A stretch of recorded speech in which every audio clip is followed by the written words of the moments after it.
Unkundire ngo ikaze kandi ngushimire uwo wamaze gukora subscribe, share, comment na like kuri Bigerezo TV, kandi ngo ikaze nawe ugiye kubona iki kiganiro bwa mbere. Ngize nti umugisha w'Imana nube kuri wowe.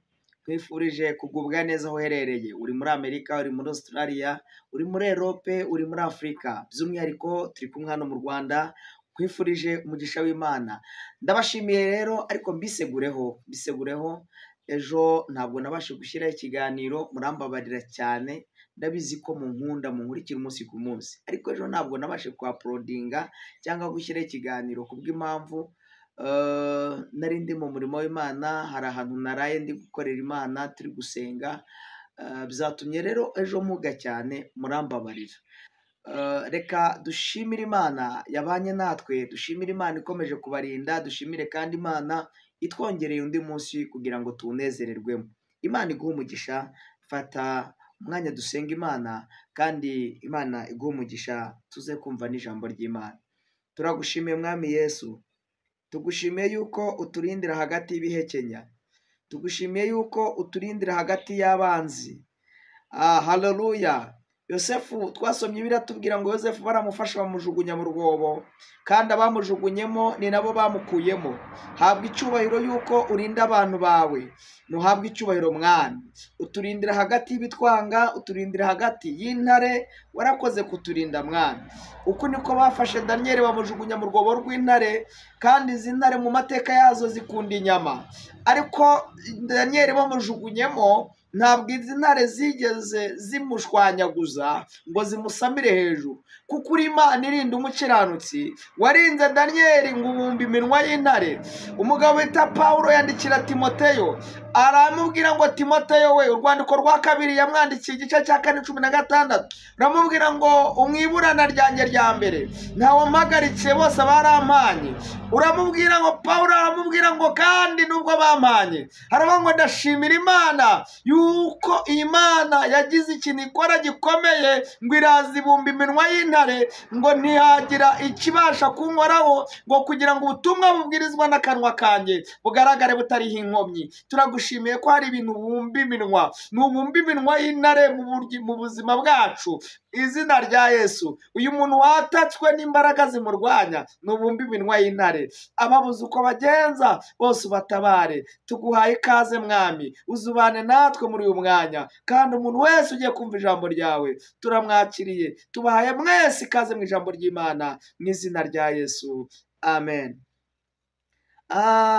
Nguhaye ikaze, kandi mushimire ko uri umuntu udasanzwe ku buzima bwanjye. Narabikubwiye kenshi, iyo ufashe umwanya wawe ukabumbura Bibiliya ugasoma amagambo y'Imana tugiye kuganiraho, ikindi ugafata akanya ukareba video yose ukayirangiza, burya uba ukoze ikintu gikomeye. Imana ijya iguha umugisha. Uri umuntu udasanzwe, uri umuntu w'agaciro ku buzima bwanjye, ndetse Imana ijye igusindagiza ikurenza iminsi mibi. Mwifurije umugisha w'Imana. Unkundire dusomere hamwe ijambo ry'Imana. Numvise Mwuka Wera mpa kugira ngo dusangire iri jambo. Turasoma igitabo cya mbere cy'Abami, Purito cya kabiri cy'Abami, igitabo cya kabiri cy'Abami, igice cya 5. Dore ku murongo wa mbere turagera kuri 14. Muraza kwihangana, aya magambo ni maremare, ariko kandi ntabwo ndi bubatindire, ndasoma nihuta, tuze gukuramo intego, twumve icyo Imana ivuganye natwe. Igitabo cya mbere cy'Abami, Purito cya kabiri cy'Abami, igice cyaho cya 5. Bibiliya iravuze ngo Namani, umugaba w'ingabo z'umwami w'i Siriya, yari umutoni kuri shebuja, kandi yari umunyacyubahiro, kuko ari we Uwiteka yaheshaga Abisirayeli kunesha. Yari umugaba w'umunyamaboko w'intwari, ariko yari umubembe. Icyo gihe Abasiriya bajyaga batabara bakarema imitwe y'abanyazi. Bukeye bajya mu gihugu cya Isirayeli, banyagayo umukobwa muto, aba umuja wa Mukanamani. Bukeye uwo muja abwira nyirabuja ati, icyampa databuja agasanga umuhanuzi w'i Samariya yamukiza ibibembe. Namani ajya kubwira nyirabuja ibyo uwo muja waturutse mu gihugu cy'Isirayeli yavuze. Nuko umwami w'i Siriya abyumvise abwira Namani ati, haguruka ugende, nanjye ndandikira umwami w'Abisirayeli urwandiko. Namani aherako aragenda, ajyana italanto z'ifeza 10 n'ibice by'izahabu ibihumbi 5 n'imyambaro yo gukuranwa 10. Nuko ashyira umwami w'Abisirayeli urwo rwandiko rwari rwanditswemo ngo, nuko rero urwo rwandiko nirukugeraho, nkoherereje umugaragu wanjye Namani ngo umukize ibibembe.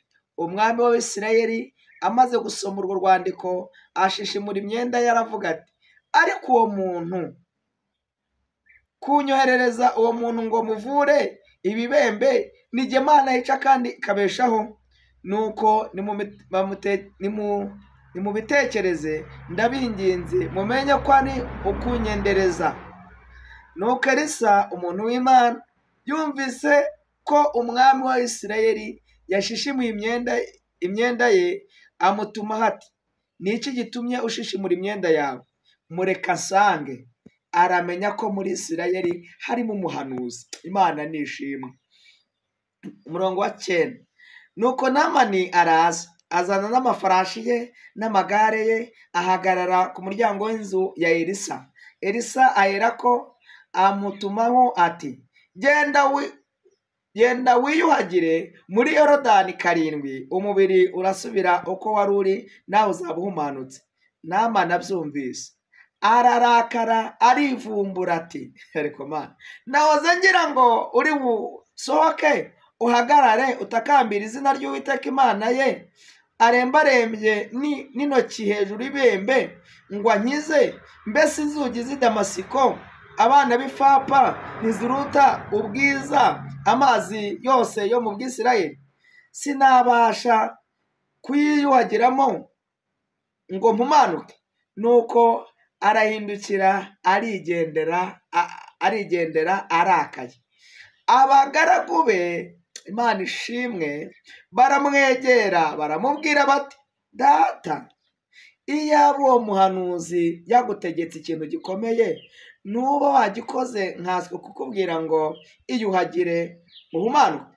Nuko aramanuka yibira muri Yorodani 7 nk'uko umuntu w'Imana yari yamutegetse. Uwo mwanya umubiri we uhinduka nk'uw'umwana mutoya, arahumanuka. Imana nishimwe. Munkundire nongeraho nayo ubutumwa bwiza uko bwanditswe na Matayo. Muraza kumbabarira ahantu nicaye ndi gukorera ikiganiro, ni impande ya kaburimbo rwose, ntabwo uyu munsi nakoreye mu rugo. Murabona ko inyuma yanjye hari ndahantu ku rukuta, ahantu heza cyane. Yesu ashimwe. Ngomba guhindura icyo bita view, ngahindura aho narindi. Rero ntibikubangamire, wihanganire urusaku uza kugenda wumva rw'imodokari, nkwiseguyeho. Imana iguhe umugisha ko ubyumvishije. Turebe ubutumwa bwiza uko bwanditswe na Matayo, igice cyaho cya 23, duhere ku murongo wa 23. Bibiliya yavuze ngo, mwebwe abanditsi b'Abafarisayo, mwandyarya mwe, muzabona ishyano, kuko mutanga 1/10 cy'isogi na anisi na kumino, mukirengagiza amagambo akomeye yo mu mategeko, ariyo gutabera n'imbabazi no kwizera. Ibyo mwari mukwiriye kubikora, na bya bindi nimubireke. Mwabarandasi bahumye mwe, mumiminura umubu, ariko ingamiya mukayimira bunguri. 25. Mwebwe banditsi b'Abafarisayo, mwandyarya mwe, muzabona ishyano, kuko mwoza inyuma y'igikombe imbehe, ariko imbere yayo huzuye ubwambuzi bwanyu no kutirinda. Mwa Mufarisayo wumye we, banza woze imbere y'igikombe, n'imbere inyuma yaho hazabona kuba heza. Imana nishimwe. Nkundira kire Bibiliya hasi tuganire. Ndagira ngo tuganire ijambo ry'Imana Imana ishyize ku mutima. Tujye kuganira iri jambo Imana ishyize ku mutima. Nshuti muvandimwe unkunda unkurikira umunsi ku munsi, ndabizi neza ko uri inshuti yanjye, mu bintu nkuziho no gukunda ijambo ry'Imana rwose urabinyereka iyo mwandika komanteri ndabibona, abaca mu gikari abampamagara. Hari umumama wo muri Amerika yarampamagara ambwira ati Theo rwose pe ndafashijwe ndaryohewe, ijambo twigishije ryari rikenewe. Reka mbabwire, si uko ndusha abandi kuvuga, ahubwo hari igihe umwuka wera aza akagenderera umuntu akavuga ibihuye n'iby'Imana ishaka. Rero ntabwo ndi mu mubiri, ibyo ndi kwigisha jyewe ndi kubivuga mbwirijwe n'umwuka wera. Nkundira tuganire ijambo rikomeye Imana yashyize ku mutima, rifite intego ivuga ngo haleluya, irinde kuryarya Imana. Dushaka ko tuganirira ijambo rivuga ngo irinde kuryarya Imana, cyangwa se biragusaba kwibiramo neza. Mu yandi magambo biragusaba kuba mu gakiza neza. Impamvu y'aya magambo, Imana yarebye ibona ifite abantu, ariko muri abo bantu ifite benshi, abenshi muri bo barayibeshya, barayiryarya, bavuga ko bayikunda ariko batayikunda. None uyu munsi mwuka wera yanzaniye amagambo ngo tuyaganire, afite objectif cyangwa intego ivuga ngo irinde kuryarya Imana. Umuntu aryarya Imana ate? Ni ryari umuntu aba mu buzima buryarya Imana? Swate no mu buzima busanzwe hari uburyo tubana n'abantu ariko binyarya. Uzababona umuntu azaguha promesse cyangwa amasezerano, noneho igihe cyo kugira ngo amasezerano agerweho nunamuhamagara akureho telefone. Uriya muntu ni indyarya, kandi aho kugira ngo ubane n'indyarya igihumbi, wabana n'umuntu utakuryarya ariko ari umwe, ari inyangamugayo ku buzima bwawe. Imana ikurinde indyarya. Tugira indyarya, kandi izi ndyarya Bibiliya izivuzeho. Imana nidutabara. Bibiliya ivuze ngo yemwe banditsi b'abafarisayo, mwandyarya mwe, ko muzi koza inyuma igikombe mukamenya no koza, donc mukamenya no koza imbehe imbere inyuma, hanyuma imbere yaho hakaba huzuyemo ubwambuzi n'ubugome n'uburyarya. Muraza kwihangana nababwe ahantu nicaye hari imodokari, mukaba muzi kubeshya, mukereka Imana ko muyikunda, ukaroga mwene so, ugahemukira mwene so, ukagambanira mwene so. Wandyarya we y'umufarisayo, kandi ujya kwigaburo. Imana avuze ngo banditsi b'abafarisayo, uyu ni Yesu yavuze aya magambo, abwira abigishwa, arababwira ngo aba bafarisayo ngo doka bavuga ko bubahiriza amategeko, cyaraziraga kugira ikintu ukora ku isabato. Yesu ashimwe. Aba bafarisayo bari bazi kubahiriza amategeko, ariko gukora ibyo Imana ishima bitabarimo, kwirinda icyaha kitabarimo. Yesu arababwira ngo yemwe banditsi b'abafarisayo, mwandyarya mwe, muzi koza inyuma y'igikombe ariko imbere huzuye ubwambuzi n'ubugome. Hari aho yavuze ngo yemwe banditsi b'abafarisayo, ngo mumeze nk'ibituro bisize ingwa mu maso, ariko byaramaze gupfa. Imana nidutabara. Tugira abantu b'abakristo baba mu nsengero bitwa ko ari abakristo, ariko muri bo barapfuye mu buryo bw'umwuka. Kikubwira ko umuntu yamaze gupfa agaragara ngo nk'igituro gisize ingwa. Doke muzajya Rusororo, uzajya Rusororo nurangiza uzabona imva ziriho amakaro, arabengerana, arasa neza, ariko ndani ibirimo ndani ni umunuko. Ibirimo wagufungurira buri nyuma y'iminsi 3 cyangwa 4. Mu bahanga bavuga ko umuntu iyo amaze iminsi 3 aba yamaze gushwanyuka, byashwanyaguritse, byaragiye yahindutse ukundi. Uyu mubiri twiratana ni feke, ntabwo nukanye, ariko nta kigenda cyaho. Uyu mubiri umuntu awubona arawusiga akawusigiriza, ariko umuntu amaze gupfa, niyo yaba ari umugore wawe cyangwa ari umugabo wawe yapfuye uwo munsi, no kumukoraho uhita utinya, uramutinya babaye undi muntu yarakubyari. Aha rero niho umuntu mubona ko umuntu nta kigenda. Hanyuma Bibiliya ivuze ngo mwandyarya mwe z'abafarisayo,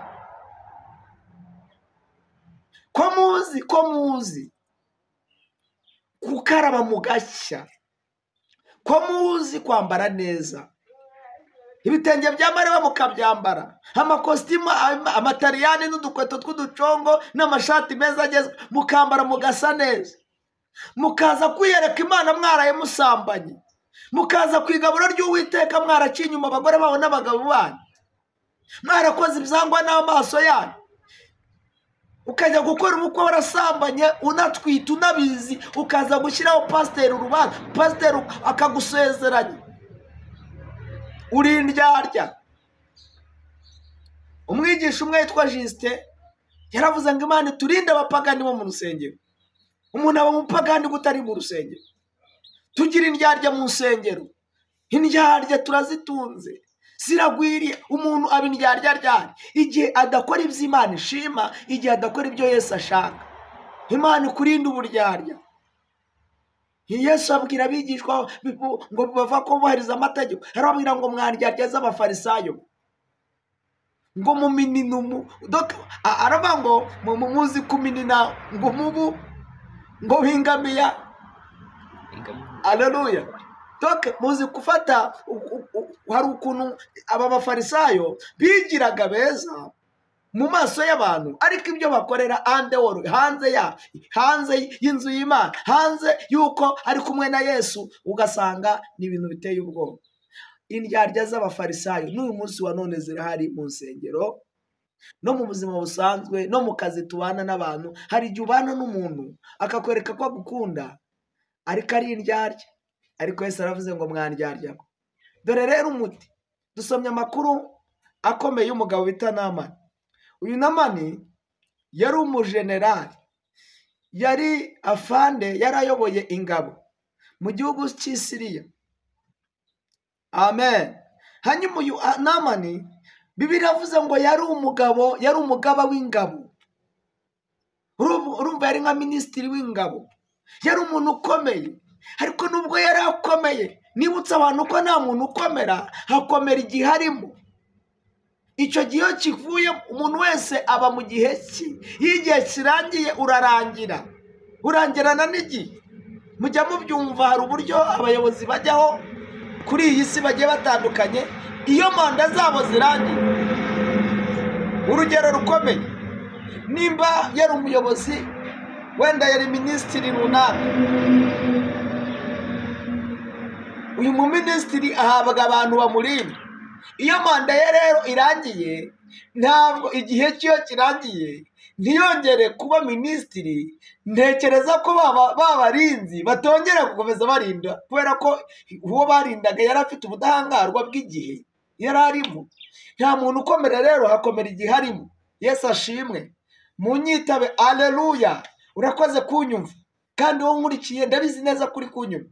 Uyu rero Namani, Bibiliya iravuze ngo nubwo yari umujenerali, yari ayoboye ingabo, ngo yajyaga atera agatsinda, ntabwo yegera agatsindwa, ngo ariko yari afite ikibazo abandi basirikare ntibabimenyaga, cyari kizwi nawe. Yari agaragara inyuma yambaye simoko, cyangwa yari yambaye biriya byita amadowadowa, iriya myenda ya gisirikare myiza.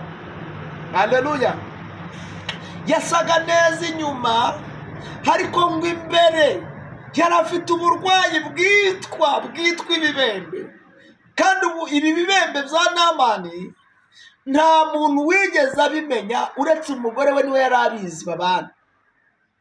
Reka rero Imana izakoresha umunsi umwe ngo bajya kurwana, ngo banyaga agakobwa k'akanyagano bagakura muri Isirayeli, baza kukagira agakozi ko mu rugo, cyangwa se mu yandi magambo ubafasha, umwunganizi. Tukaba ari abakozi bo mu rugo, jewe izina mbita mbona ari abaheripa, abafasha bacu nabo badufasha. Ni abantu nk'abandi. Hari n'ukuntu abantu tubaho twumva ko turi ababosi, ugafata umukozi wo mu rugo ukamutesha agaciro, uriya muntu aba akomeye. Nkwibutse ko uyu muja wo kwa Namani yari umuntu udasanzwe, kuko nyirabuja ntacyo yamuhishaga. N'ikimenyimenyi yajyaga afata amazi akayashyuhirija sebuja, ngo umunsi umwe ngo ajyanye amazi kwa shebuja ngo kugira ngo yiyuhagire. Haleluya. ngo arabukwa shebuja ngo ngiye kwiyuhagira, ngo ararunguruka, ngo areba ngo uko se ngo sebuja ameze, ngo ababazwa nuko shebuja ameze neza inyuma ariko imbere yarashize. Arabibona, arabata ariko se databuja nuko umubona, uwamubona agenda yararangiye, ibibembe afite. Uyu muja ahita abwira nyirabuja ngo ariko mabuja, hari ikintu namenye kuri databuja. Wari uzi ko databuja ari umubembe? Databuja yararangiye, ni umubembe. Haravuga ati ariko icyama databuja akamenya ko muri Isirayeli harimo umuhanuzi w'Imana. Imana nidufashe. Turi ku ntego ivuga ngo biragusaba kwibiramo neza. Irinde kuryarya Imana, wowe uze kwibiramo neza gusa. Imana ishimwe. Amen. Namani ngo amenye ayo makuru, ngo ahita asaba urwandiko, ngo arazamuka ageze muri Isirayeli. Umwami wa Isirayeli ngo arababara cyane, ngo ashishimura imyenda ye. Aravuga ngo niki cyatumye usanga wabonaga ko ugenda yagukiza? Ni iyihe Mana ikorana nanjye yagukiza?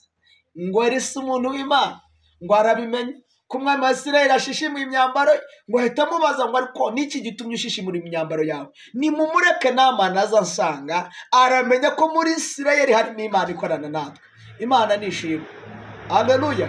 Noneho uyu Namani ngo akigera kwa Elisa, ndumva afashijwe Theoneste, ngo ageze kwa Elisa yarazi neza yuko nta kindi kiri bube, ngo Elisa ngo ari buhita amukiza. Oya, ntabwo ariko biri bugende. Imana yacu ikora uburyo butandukanye.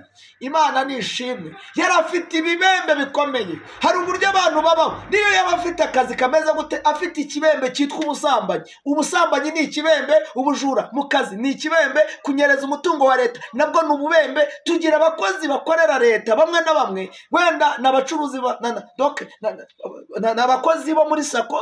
Nanga urugero, wenda muri sako akakora wenda nijera wa bank, akajya anyereza umutungo, ariko icyo nacyo ni ikibembe. Ntabwo rero biza kurangira gutyo. Iyo yiba umutungo wa leta hari igihe iza gukora icyo bita audite, wa mutungo yanyereje ukamufata, ugasanga ibibembe bye bigiye ku karubanda, akinjizwa muri gereza. Mwibutse ko buri kibembe cyose umuntu atunze kigira ingaruka, kiranuka. Kibembe kiranuka. Kunuka kw'ibibembe ni ukugaragara, bikigaragaza. Ntabwo umuntu ashobora gukora icyaha rimwe kabiri gatatu ngo Imana ibyihorere. Na leta yacu iyo ukoze ibyaha irakwihorera rimwe, bakaguha icyo bita warning, bakakugirira imbabazi rimwe kabiri gatatu. Iyo byarenze icyo bita imbabazi, ujya ku cyo bita kugororwa. Yesu ashimwe. Ikibembe rero ni kibi. Ngo Namani ngo asanga umuhanuzi bita Elisa muri Isirayeli, ngo amusanzeyo, ngo abanza kwivumbura bataka agahungu. Aka gahungu se ubu karandebye nk'umujenerali, gasanze ari ngombwa ngo njyewe njye kwibira muri Yorodani. Elisa aramubwiye ngo ntabwo ndi bunabonane nawe. Akoresha itegeko, aramubwira ngo genda wiyuhagire muri Yorodani inshuro 7. Numara kwibagira inshuro 7 urava muri Yorodani uhumanutse. Elisa yizeye imbaraga z'Imana ihumanura, ariko uyu mubembe ntiyarabizi imbaraga zikorera muri Elisa. Ntabwo yarazi imbaraga zikorera muri Elisa. Yesu ashimwe. Haleluya. Ntabwo yarazi ubushobozi bwa Elisa. Niyo mpamvu abantu benshi batubona nk'abakozi b'Imana, ariko ntibazi imbaraga Imana ikorana natwe. Imana ikorera muri twebwe, Imana iri muri twebwe. Icyama mukamenya yuko muri Isirayeli harimo umuhanuzi. Amen. Uretse kuba abantu rimwe na rimwe mwabateje agaciro, ngo nabo babaye nka babandi, ukasanga ni nka babandi. Haracyari abahanuzi batarapfukamira Bayali. Haracyari 7,000 bitarakora amanyanga. Imana nitugenderere kandi Imana ishimwe. Ngo Elisa aramutegeka, aramubwira ngo najye kwiyuhagira muri Yorodani. Umugabo bita Namani aravuga ati ntabwo nabishobora. Uyu urarebye usanga iwacu muri Siriya nta nzuzi zifapa zari zihari, n'izi Damasiko ntizari zihari. Niza narutubwiza ibyo biziba byanyu muri kutubwira muri Isirayeli.